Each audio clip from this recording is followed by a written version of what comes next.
She had the ability to bring me to the point of anger by just calling me. Now, that's very important because at the point of anger, you had zero your power. You've lost authority when you get angry. So in those in the kingdom of darkness, no. Anyone who has the ability to bring to a place of anger has disarmed you. So I had forgotten that at that moment because I felt anger. I would have remained calm and confident and move on my work. But now, because I felt the pride in me, they are so proud. So I felt like she is challenging me and I felt angry. So in my mind, I'm like, what can I do? Can I kill her here? Or can I blind her? Or can I make her mad? And I could do that in a few minutes, just a few seconds. I've ever done that in several lives. So I knew I could turn to her, project into her eyes, and make her mad. So I said, okay, let me make her mad. She's going to undress, walk naked through campus until I return. So I turned to her to do that in my mind. And then when I looked at her eyes, to project to her eyes, flashes of light, bolts of light were coming from her eyes and were hitting me like thrice. I said, what have I seen? I look at the guy again. I'm hit. Then I'm saying, what kind of person is this? I've fought many thousands, bishops, pastors. What kind of this? So I look at her another time, and every time that flash hits me, the powers disappear.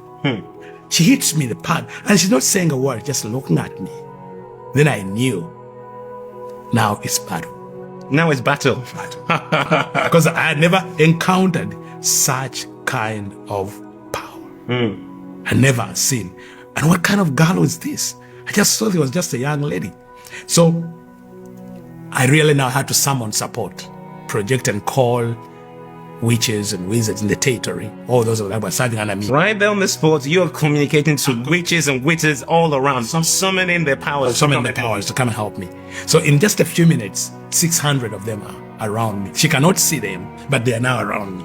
They are invisible to her. But me, I know I have an army of 600.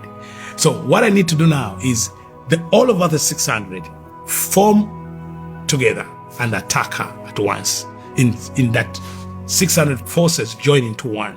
So I have to be bold enough to look at her one more time and then project, then all the 600 can attack. So she's standing there and the Lord just told her, she told me later, the Lord told her, be still and know that I'm God. And then the Lord told her, be calm. So in all this, I'm closing my eyes, I'm looking at her. She maintains a smile. Wow. It's like the smile that's like saying, I'm in charge. And she's just looking at me. So I look at her and now I want the 600 to come at her, to attack her. And where she's standing, I'm not seeing her. I'm just seeing a pillar of light connecting into heaven. Wow. In a place. And then I look into the pillar of light. A man, now I know it's Jesus, he's looking at me. Wow. Just look at me. Now, the moment his eyes touched my eyes, I saw the 600 taking off in 600 direction, screaming and running, including Lucifer himself. He was present. I didn't know that time. They were like, I could see, and I'm just saying all these demons from childhood are leaving instantly just by a look. There's this thing people say that there's a wrestling between Jesus and Satan. It's impossible.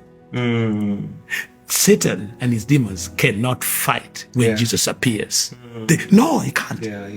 They can't. There's like, people, the devil is attacking Jesus. It's impossible. No. It can't. It can't. Why? Every knee bows and every tongue. So when he appears, Satan cannot put up a fight. There's no wrestling between the two. He has to run away. He has to go. And I don't know where he goes, but he has to go because I saw that moment. He just looked at me. No wrestling, no fight, no shouting, no like fire and what. Just looked at me in that pillar of light and everything. But you were disarmed. Disarmed. You fell on the floor. So I'm standing. Oh, you're standing. Okay. I'm standing. So but my eyes closed because now for the first time I'm demonless. No demon, no spirit on me. I'm like human.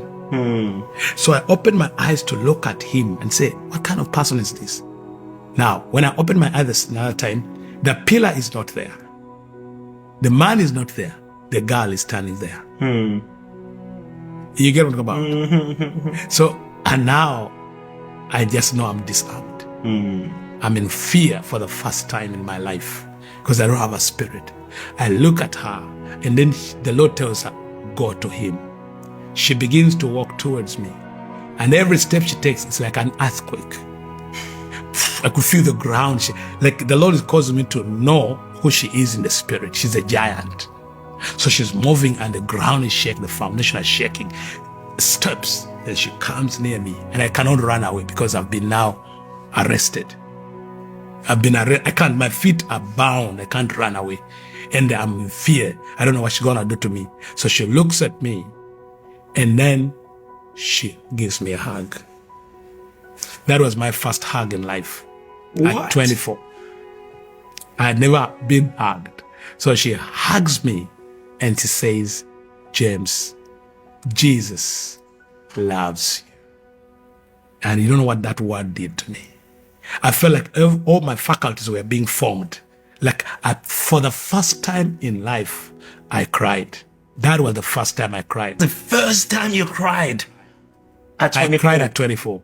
So she gives me this hug and I begin crying and she began crying.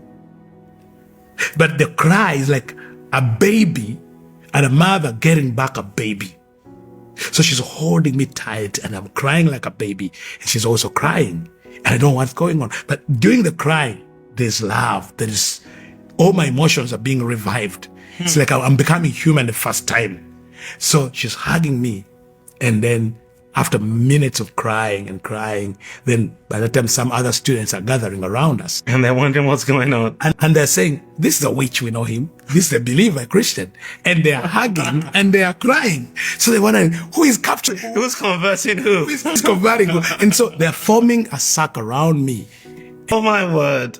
So after the cry, I'm crying, then she says, James, what do you want? Then I remember I told her, I need Jesus. Then she tells me, talk to him. Tell him. So I said, Jesus, I want to serve you. I don't know why I said that. I want to serve you. So she led me in the prayer of confession.